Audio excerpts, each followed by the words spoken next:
Está no ar o Daily Fim, seu resumo diário de notícias e negócios de uma forma simples e descomplicada. Meu nome é Gabriel Branco. E eu sou André Hermeto. Nossa missão aqui é trazer 3 assuntos essenciais para o seu dia, com contexto e um olhar crítico. Lembrando que no fim tem o nosso giro completo dos mercados, para você conferir o que mais mexeu com o humor dos investidores. Hoje é quarta, 29 de abril, então já pegue seu café, procure um lugar confortável e fique aqui com a gente. Entre os destaques desse episódio na seção Empresas, Compass lança primeiro IPO da Bolsa Brasileira desde 2021. Em mundo, Emirados Árabes Unidos anunciam saída da OPEP e OPEP+.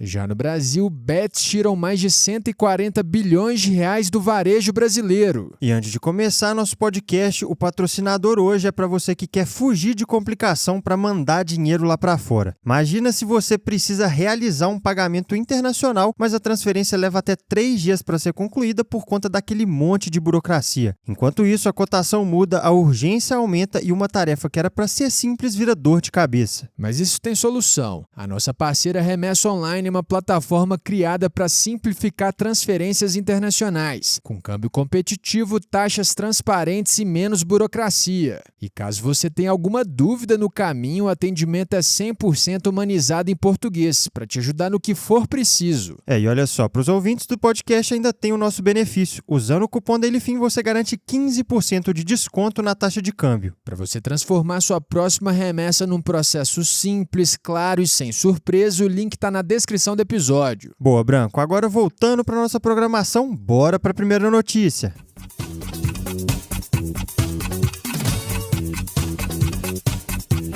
No mundo dos negócios, pode ser que a gente esteja vendo a volta dos IPOs no Brasil. Isso porque a Compass, que é uma subsidiária da Cosan, lançou uma oferta que pode marcar o primeiro IPO da Bolsa Brasileira desde 2021. A empresa atua no setor de gás com a Comgás em São Paulo e mais 6 distribuidoras espalhadas pelo país. E vai lembrar que essa não é a primeira tentativa, né, Branco? A Compass já tinha tentado abrir capital em 2020, mas desistiu com a piora do mercado. Agora a operação prevê a venda de participações de acionistas como Cosan e Bradesco, com um preço por ação entre R$ 28 e R$ 35. A expectativa é levantar pelo menos 2,5 bilhões de reais, o que avaliaria a empresa em até 25 bilhões. E por trás do business tem um ponto importante. Essa oferta também pode ajudar a Cosan a levantar recursos para injetar capital na Raízen, que é outra controlada do grupo e que vem enfrentando uma situação delicada de endividamento. Agora, olhando para trás, vale a gente lembrar o histórico recente de IPOs no Brasil. Nos últimos anos, o mercado brasileiro viveu 2 grandes ciclos: o boom das commodities em 2006 e 2007 e o período de mínimas da Selic em 2020 e 2021. Depois disso, a janela se fechou, pressionada por conflitos globais, eleições, juros altos e também pelo trauma do último ciclo. E esse trauma tem motivo, né? Porque de lá para cá, boa parte das ações que estrearam na bolsa acabaram despencando. Mas agora o cenário parece um pouco mais favorável. O Ibovespa está em alta de 17% em 2026 e o Brasil já soma um fluxo positivo de 61,9 bilhões de reais de estrangeiros. Ou seja, a janela parece se reabrir mesmo que por pouco tempo antes do mercado voltar o foco para as eleições. E no quadro geral, lá fora também tem um movimento parecido. Os mercados estão se recuperando desse pós-pandemia mais decepcionante e em 2025 os IPOs cresceram 39% em relação a 2024. Para 2026, a expectativa é de estreias de nomes gigantes como SpaceX, OpenAI e Anthropic. Mas com esse panorama empresarial fechado, bora virar a chave agora para o noticiário internacional.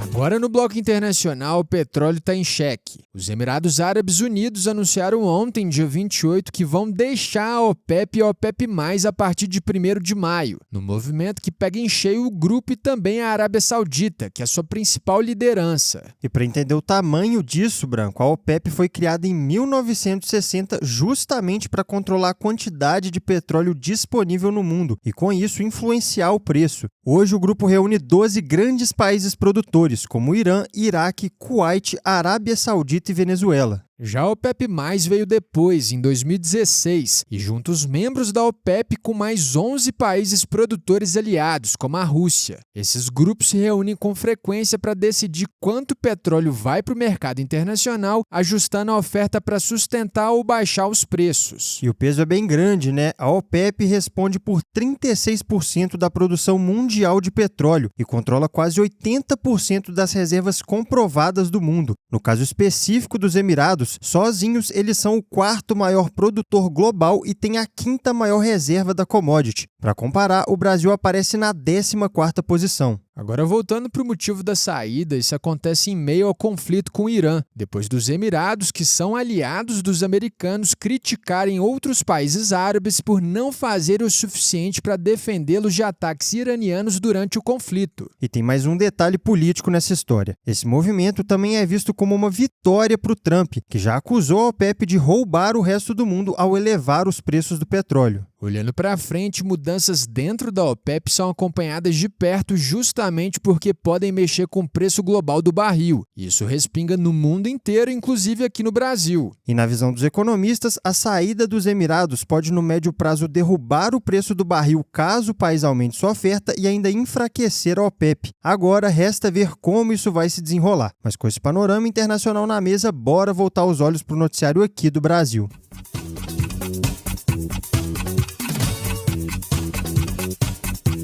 Agora no noticiário do Brasil, a primeira notícia de hoje mistura varejo, endividamento e um vilão que está drenando dinheiro do bolso do brasileiro, que são as bets. Uma pesquisa inédita divulgada ontem mostrou que as apostas online tiraram 143,8 bilhões de reais do comércio brasileiro nos últimos 2 anos, um valor equivalente ao faturamento do varejo nos últimos 2 natais. E o salto é bem emblemático. De 2023 a 2025, o gasto mensal com bets foi de 4 bilhões para 29 bilhões de reais. E isso já levou 269 mil famílias à inadimplência por causa das apostas. Para completar esse quadro, a Anbima trouxe outro dado que ajuda a dimensionar o tamanho do fenômeno. Os brasileiros que apostam em bets chegaram a 17% em 2025. E dentro desse grupo, 11% já são classificados como apostadores problemáticos. Mas saindo das bets e indo para outro tema que gerou repercussão nacional, também saíram números do Ministério do Trabalho mostrando que mulheres ganham, em média, 21,3% menos que homens em empresas privadas com 100 ou mais empregados. Isso mesmo depois da Lei de Igualdade Salarial. Desde 2023, que foi o primeiro ano da lei, o número de trabalhadoras cresceu 11%, mas a diferença salarial aumentou de 19,4% para esses 21,3%. E quando a gente olha para o recorte racial, o abismo fica ainda maior. Mulheres negras têm remuneração média de R$ 3.026, que é 54% abaixo dos R$ 6.560 recebidos por homens não negros. E agora, para fechar o bloco, como uma possível tentativa de aliviar esse aperto financeiro, o ministro da Fazenda, Dário Durigan, disse que o governo estuda um pacote para reduzir o endividamento da população. A proposta combina renegociação de dívidas com o uso do FGTS para abater valores de cartão de crédito, crédito direto ao consumidor e cheque especial. Os descontos podem chegar a 90% para quem ganha até 5 salários mínimos. Em paralelo com isso, o governo também avalia restringir apostas online para pessoas endividadas, o que conecta direto com a primeira notícia das bets que a gente trouxe nessa sessão. Ou seja, bets pressionando o varejo, desigualdade salarial e agora um pacote sendo estudado para tentar aliviar o endividamento. Mas com a nossa sessão Brasil fechada, bora agora conferir como foi o fechamento dos mercados.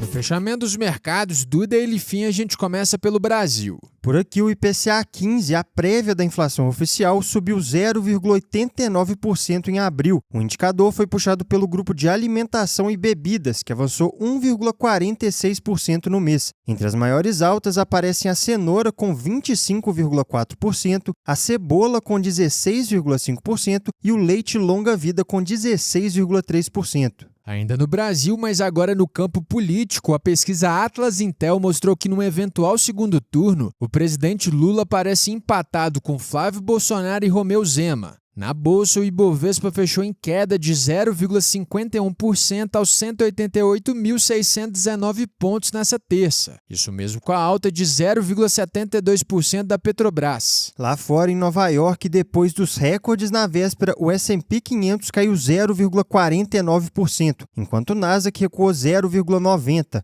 Ontem, o Wall Street Journal informou que a OpenAI não atingiu suas metas internas de vendas e usuários. A notícia aumentou as dúvidas sobre a capacidade da empresa de sustentar seus altos gastos com infraestrutura de IA e pressionou ações ligadas à companhia. A OpenAI, por sua vez, rebateu e disse que seus negócios seguem a todo vapor. Ainda no mercado acionário, o Spotify despencou 12,42% após divulgar seu balanço do primeiro trimestre e projetar lucro de 630 milhões de euros para o segundo trimestre, abaixo dos 684 milhões esperados pelo mercado. Por outro lado, a Coca-Cola avançou 3,84% após superar as estimativas no primeiro trimestre, com receita de 12,4 bilhões de dólares e elevar sua projeção de lucro para o ano. E para fechar, o dólar ficou estável no 0 a 0 aos R$ 4,98. E agora que encerramos essa sessão, terminamos mais um episódio. Se você curtiu o nosso conteúdo hoje, já segue a gente aí e ativa o sininho para não perder os próximos. E lembrando aqui que essa é a versão em áudio da nossa newsletter, ela chega todo dia às 6 horas da manhã no seu e-mail. Por lá você encontra mais detalhes e outras sessões que não cabem por aqui. O link de inscrição está na descrição desse episódio. E se esse episódio te ajudou, não guarda só para você não, já compartilha com os amigos e com a galera do trabalho, até porque todo mundo merece ficar bem informado. A gente se vê amanhã no próximo episódio. Valeu, pessoal!